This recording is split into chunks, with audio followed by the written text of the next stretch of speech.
السلام علیکم ورحمت الله وبرکاتو. ګرانو کتونکو، زه امید لرم چې تاسو به روغ او جوړ یئ او د عزت جامې به مو په تن باندې وي.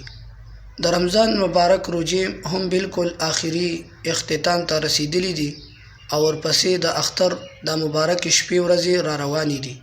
نو د اختر په کال کې یو مرتبه راځي، نو د دې وجې نه اکثر ملګري خطا شي د دې په مونځ کې، د دې په طریقې کار کې.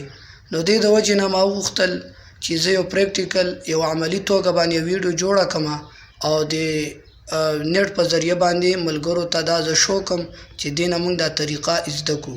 نو ما دا ویډیو جوړه کړې ده، نو دا ویډیو به تر اخره پورې را سره ګورئ او د موبایل سکرین ته راځئ چې د مونځ دا طریقه ترې زده کړو.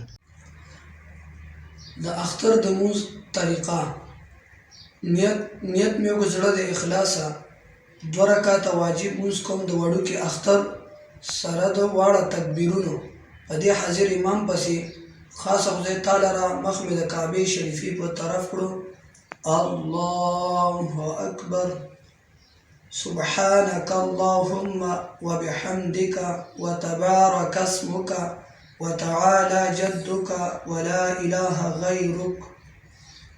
الله أكبر، الله أكبر، الله أكبر.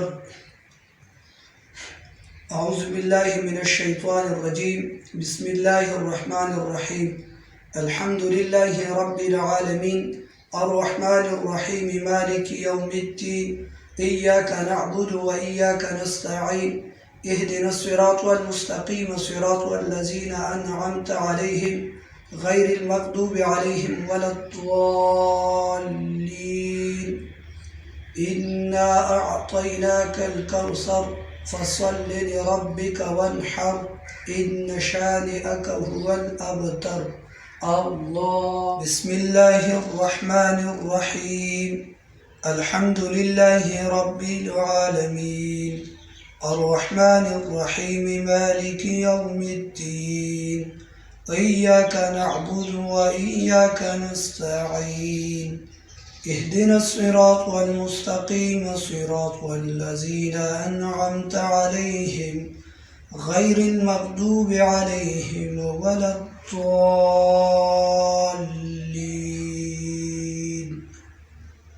إذا جاء نصر الله والفتح ورأيت الناس يدخلون في دين الله أفواجا فسبح بحمد ربك واستغفره إنه كان توابا. الله أكبر، الله أكبر، الله أكبر، الله أكبر.